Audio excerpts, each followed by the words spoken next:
1 year papa no yare metumi asisu bia se me fa man fa mani ahu ya ka se ofun su no bisa o te sen mama me hwe no kura na do wuye na na 4 months wo wuye no ni 4 months me di aduane a obofo ama me duro se me fa nkoma no Abraham ji ka no kura na papa no nyare o ache papa no never obofo ma me ka na papa no na bishop nyare our baba yare was within 4 months ni am no men ko wo se obofo ma me aduro bi se me fa nkogbu aduane mu e ma na Ghana fo nyina ma bisa me gina na mu no hono de na okaye me ka se kwa nyako Minka bishop benanyako. Ndi anga se kwa nyako. Yes.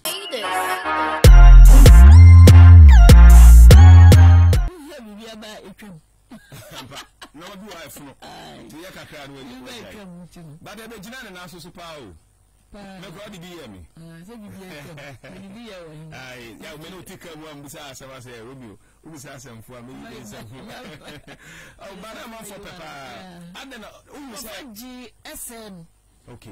Who's a Ghana? They will be beyond. Microphobia for actually. Na Omaya Numa Bassa. No credit. Uto adia crowd, papa no ba no bi akofa. Yenye no ba be say. Kwashi said, "Mommy, I love you so much. Never give up in life. God be with you."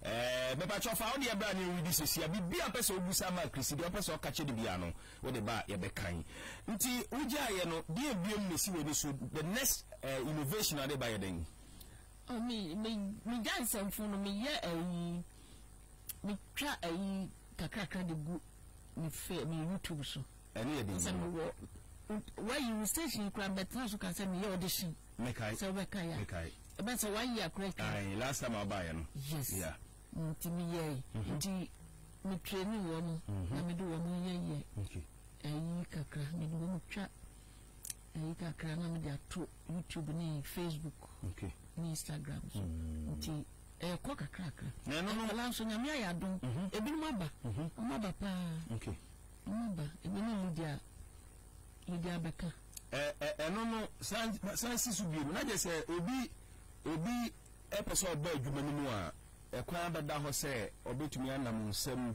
na wagina ne na so adwuma ni na sesa chire mu yes babla gina wo na so okay babla gina wo na so baba ko fe no da Costa okay oba mu no true enchire ni adwuma kakra ya de ni ye no ene wade no ya frefa ni interview baby a wade no wo ye to say wo yo ba na se we trap pictures is celebrities we trap pictures na omo dada wo no slay queens line no so akope ni material e rubber yeah no apam so when is ade no apam no aye ni makeup wow that don't so open ni na say omo frefre no baby yeah wow na Lydia so na me ya don aye wo china Lydia wo kwaji na word wow true that wow Sinti Omoba. Yamisha.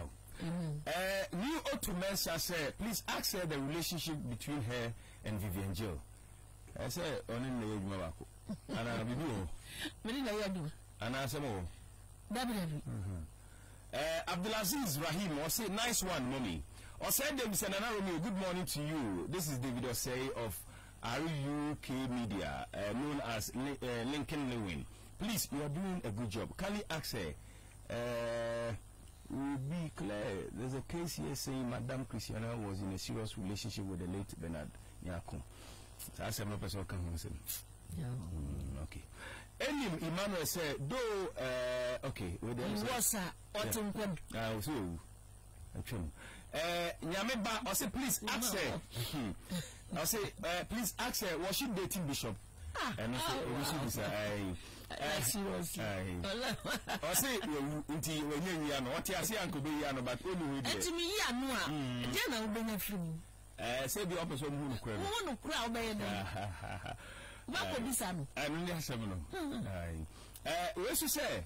A fan, Badabo Divine, she's looking beautiful. Naslord, I say, God be with her. I'm watching you from Tadi FM 99.1. I'm DJ Naslord. All right. Benny, I say, true definition of beauty, the best is always from the north. Randolph, or say is she married? Obusa say wa worry. We ya no na.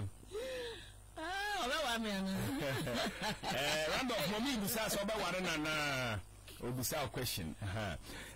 We say is it true that she was dating? Okay, near Canada. Watching you live from Nkuranka. No. Also please. Okay. Also please, I want to be a very good person in life. This woman is good. I like her. Mary Nyako said she's looking beautiful and nice. Nanekia, I'm so proud of you, ma. We used to say, boy now ubisa so be waro no say I say yes. Randolph so be waro. I really like her pa. We used to say a friend Ghana man. Nana tell Awuni to forget everyone. I want to marry her, or she should give me her daughter. Or so waro na for Banamano. We used to say a frank love. Wow, she's my crush, beautiful woman. Ibrahim said so pretty, all the best, mommy. KB said I love her smiles and laughter. We used to say I need your contact. Okay, inti mommy opinion bi ede message bi abremi ewo your friends WhatsApp no so o say asem na ma America to so no said ye uyi ya no mpanyifo bi tie o sisi yi na ewie interview na ma ono nkasa na opese o say ogu bebi na me hu ha meka no twim but o say nipa so etoda wo kan se ma shema ni se utiem na opese o san sisu biem na o clear ma obi ahu se o Christian na wuni a otia no unsa eni Bernard o se san sisu na mpanyifo bi tie o sisi yi opese o tie asem ni because oni san mpanyifo na di sa asem na chinye pen nti opese o san tifi wa no sai clear sai issue ni ai message ni ni boy penyin bu abam na mpese bu ni dintia me sense so se me nsani nyam na mkum bishop ma meno na de sa asem no ehye ni patrim yes obeka ya no se na obesi eka asem no poto no na nkofo fa no sa but nyam na mkum bishop me nsani mini wo no bi oyare che pa na ma meno asem na wo ka se kwaya me fa sukum bishop no kra no wo ya badwin ba sebe wo ba na so wa bodam maybe 1 year papa no yare you metumi esisu dia se me fa man fa mani ohu ya ka se ofun su no bisa o te sen wa ma me hwe no kura no do wu ye na 4 months wo wu ya ni 4 months me di aduane a obofo ama ma duro se me fa nkoma no Abraham ji ka no kura na papa no nyare o ache papa no wo fa obofo ma me ka na papa no na bishop nyare our baby area was within 4 months ni ami wu no men ko ho o se obo 4 months aduro bi se me fa nko gu aduane mu e ma na Ghana fo nyina ma bisa me amede ne ko deka owi akwa wasase obinim eneku because obinim se ma o mutwa sini bi o ma obinim ne twa e wa na sori e wo kumasi okay ntumi se bishop koto wana obinim de nensa atu saa sini no poster no na okofa beto ho say bishop e ma no kwan ko obi ni won obi no akoma na die bia no enti which is why the cool me and answer bishop obi ni cool tinasa ma me na nkasa no na dwin na ho enti me kasi su dua se bishop wo no ni ni bi tamishra nyam na cool ana wo say okoye da sesa na ugina ne mu no ho dia na okaye me ka se kwam na ko Minka bishop benanyako ndi angase kwanya yes tumese kwanya ko se wuwe se kitana wuni mimi ni mubia enyam ho wasase so na mimi dada sani mpesa wokon ma no so nkobi yes sani nkan ase mimi yodu pa o yes wow ko mimi nkum nipa asa metasam mentani pa adia wonu mo bo na nsan yes we tumi mo nipa me na kokum inshallah na kokum nipa so kan ya de nsa atemu na da ho no de ya nwene ho atemu da ho ma ya ni inshallah esi twase nipa wu prekope yeah we chi no temu e wo ho yes na so kruwa na be susu ama wo eno na Nyankopon so be susu ama amen abusuafo eno ano no wakle waka asem no wasasi su biem achinyenti ene yasasi asem su biem ene empayifo a etia omo se onsansi su biem no wasasi su biem se bishop Nyaku wo oni mo hwe na ono kura akogina mu na se ka se oni no ku na bishop na nkasa no na me sofo yeah bishop na nkasa no ndili ntino yinja de aka ne banyame ene saman se saman ho ka kura no mi na background ono kura kasa no mi nkasa na se meka wewe yentwa so ma o business bi a o yes si ya no movie se mi akofom kakra yi o business bi si wani so dia na wo ye business will be bring. Okay. Be bring na me pesa mi. Okay. O pesa we. Yes. Na so we start. Nam konso. Okay. Eba. We within this year. Okay. Eba ending of this year then. BBI the. Nice. And eduma bi so. O kan wasem. Ono na me. Ma hu we no. So den ya che boy mo. Nsase.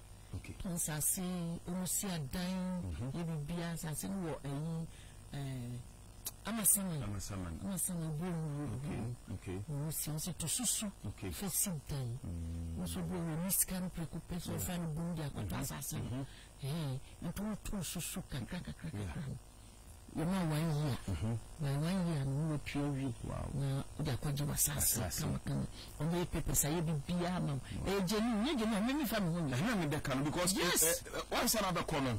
Ode obeka mu asem a kire bi mo nti se obi tu na mo na mo na che se na da no but uji ani musu na che se ya de papa nti eye ni ma hwehwe makom adom squad no se eye jenu nti na me di ho my susu home nti to susu ya fasase ti fi yes Luxury Hills Estate and Construction Limited. Yes, that's good. Omo wo Omo office and casa Franco kwanso. Okay. But asase na so to main road one. Hospital junction one. Nice. Ti wo ye dey wo ho. Una ye omo brand ambassador. Una ye the face of company. Yes. Nti se who don't obi ba Luxury Hills and omo be business. Na nkoyi a ye hold you responsible. Nne ye mechini. Okay. Tina mde mani makom. Ni say ya de papa. Na be boa ye nso. Okay. Babua said woman woman be obo obe o skasi si aba akototo ya o si obo so awo nyansa asase no kura no okay ni to ya ni din ene obo pa kan ni fa number ntu dwa no mo frɛ because say fa wo so na wo nya wo commission ti ye say wo nya business la ye bi ya o de betu dwa omo hia sa asase na o betu susu ato wo gidi ntini omo frɛ no mo nto mama no ye de betu dwa ye sorry ya now nti kamena emfa number ntiga if is quarter plot to half and full okay and the phone so okay Belty say mommy you have really suffered just as some of us also finished polytechnic by selling in the traffic and and sometimes washing cars. God be with you, I love you. Solomon Boa said please ask her, was she a Christian and which church? Say what does you a Christian? And I will feel me a Christian. Okay. My father used to send a crown in my game. My bomb pie, but I'm sorry. Okay. I don't know. I'm sorry. I decided not to go. Why? Me, sorry, me kind sorry, if I should be any son. Until me, some come to be a bomb pie. Yanko tear me. Oh, but tear me. I don't know. For Sonia, sorry, no, so that's me. No meaning, me. So, obviously. Me use a software nipa like me. Enti sene nyame fam so sene Nyankopon so betimi afam so so aye bi. Enti why say me go waste me time I sorry them na choka ni no say bebre chese na nonsense so asofo nsem wa aba no kwa na put me off no. Yes. Ti onu Nyankopon kasa sen. Eh. Say na wo ye no. Sana me bompaye you be can hakwa start say your bompaye you be won sense me nyame timi yusu kakra ye aduma se bia I mean o bompaye obi wani hu no ma me hu no ma fa me am nka se o kire me kwan se menye sei me fa ha enante kwa ha enye sei okay Yes, me watch me. Okay. Many am quite. Oh, you're Christian, but sorry. Okay. This and not decided. Okay. I feel I was you. Yes. So sorry. Baba Christian, but when you church goer. Yes. All right. Do you try to do so? Right. Mediadoye. We did birthday. And I can do sound. Go birthday, Matissa, we are doye. We am a crafty metal, ammonia, and money, said Dini, Samuel, and dear me, hoba swimming. It's a new Diana, we bottom of hay. A crab one, we know what to do. Last year, I won some catch or some orphanage home, and Koya Diana, and dear, but this year, I'm going to afford them. Yes, so I'm so needy. That's my tight. Okay. Jonathan Tete said, Mommy, they will criticize you for nothing. You are speaking the truth. Keep it up. Asante Favor said, Mom, please forget everything and go to church. I said, forgetting. Abdulaziz said, Mom, may God be with you. Ash Bowa said, we want the estate number now. Also, number this is here. Okay. Chris said, the man is gone and nothing can be done about it. So the only advice is, please, don't let anyone take your life out because nothing can be done when you die. We say, friend Bills, tell her even Jesus Christ was beaten up and crucified with no crime, so she should leave everything to God. Akwasi Kisi said, wow, that is my mom. I love her so much. Nana, tell her I love her. And I love her acting skills. Okay. Nana Romeo, the woman gets back a pow. I'm saying, Ghana, you not 10 alcohol.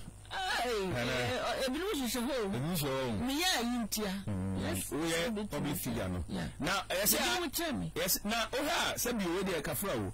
Sir, a chinyambi bribina mono. Or how been at the mamma? I didn't say mamma was Spain. We are Baba, what they will okay. With the born life, I owe them, they owe fake. But we near. And a problem men at the bar. West Spain. Okay. And I feel so good. So waiting in a bit together. Yana or Brenogina. This is here, Obre, this is here, Obre. Okay, me exercise. Okay. First, not me exercise, not me to be better, but I'm saying, we started some years and I'm not looking at that's good. Okay. I will be sure no one, I won't call. Will you be an you are me, Olivia. I said, when I was moving out there, I don't know why. I know. Yes, I must ask one of them. Then maybe who are the software. And then you say, toward you. Most of us have problem. Oh, but yes, I'm a bro. Sorry, Baba, what is this? I'm not saying, juice, and I would packing inside. I swear. That would be one more. Never be a whistle to move a cash. Not a media name, my bow. That means I was for life. And I made I'm afraid I was maybe I may bring yourself. Now, Chewa warrior, what can be only about you? Oh, one, so. Anyway, yes, status one. Yeah, next status, made them to Instagram, YouTube. Okay. Okay. Then I will catch you. This is son. No man, I will in your day. Amen. And course went now a diamond. The video in the ma a fellow, or say, welcome for. Oh, never the one or name man, and an F. Tonight, I say, a chewa warrior in a lesson, then I was seeing what Brabuma, Urechewa at this stage, Wawarina, a dear of lesson, our way, a dear Mawa Brabum. A moment lesson would be said, be uncatchy. Okay. I prepare. I worry, go so much, I can't worry. Must say, and my young would say, you would tell me, be a woman. What's a walk? No organ, then Uncle Swan. Why one day, Madonna. Or set a record and quite a movie there. And think what's not say, I beg drinking like a million. Now, so I'm a man, so then a quadruple. One day, I could buy a man. When any difference would I'm the bottom life. International bread, some two way, look bet. No one dash. But I want the okay, and a man for you. Tell me, so we look. Said your wolf fellow.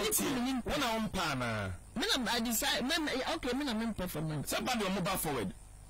ba wo na say na me pay for no nti si ano to nkrama mrantie ne mmema nyina mrantie nka ho okay nti papa fo ai nti dia na ka kire mo wo de wa ka kire say na mo ha bu ka kire mo but for now they me gene me okay nti why sing a chepa on ache ma akomo we di ka si yeso ado anya ne ni ba why ache me kwa ai ije fasi o Kabishira nti ya ma happy belated birthday wati thank you na me to nkom na onya wakoma so bisade ma wo amen e de na esi wakoma so pa de na esi woni so pa pese ebom ma never be e bi eden never be se se me da so jam na so a metimi koba no pese me yeduma den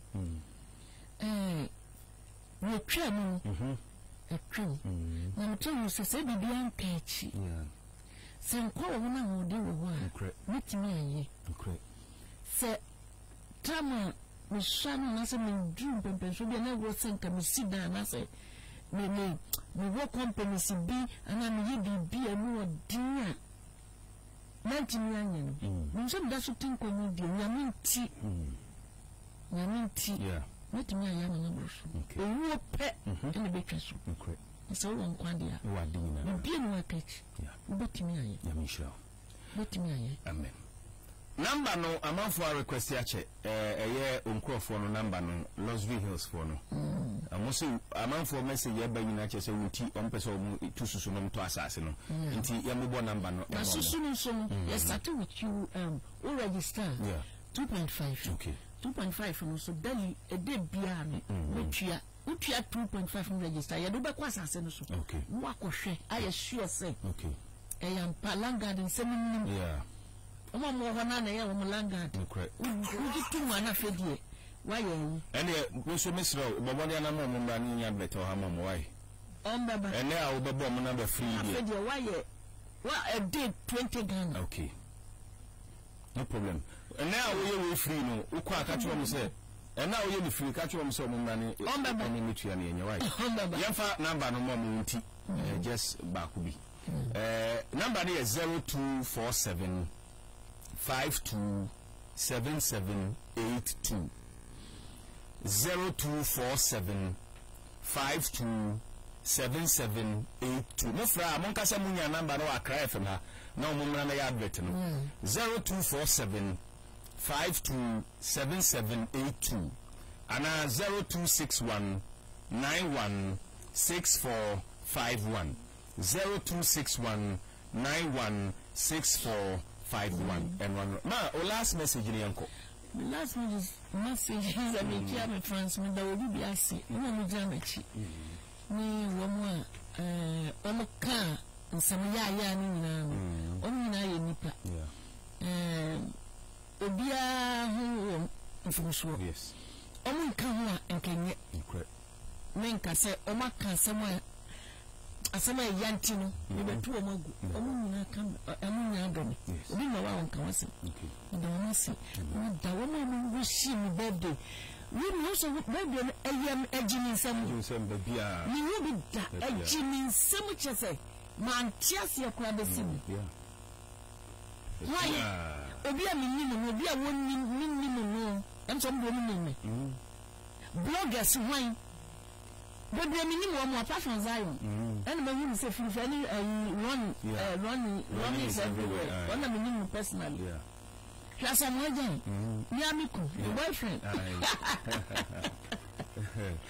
delay madam fu see a production na Pastor Dan da Costa no 15 any Lydia Beka Lydia Beka se na hia na de ben friends na hia me ba kra no ono ne so mu wan so mu so mu kakra ana de bu problem so emi ntimi na na machi emma no da ntimi sen na mi sha ma wona na eni ku se na wari ni de see a production ntimi pesa o ma mu wishi me ntimi mu bodin amen mi damasi papa yesu ya dasi na mi sha wo bibia amen mi sha wo bibia na me ma root ni na wo mi ni na no ni na yes because I make an eni station ha amen That do feel penny for Ajboa. Yeah, that's it. Osha. That's it. I was here for Yapon Sampa Ejina Machia Omode Akan Kasiabono Ebreye. Munkoso Mutia Cry from Nahana Nepanina. FM and Romeo. Asidan Command Production Team in Anewa Utie. No comment by. God bless you. Enjoy your day and enjoy the news.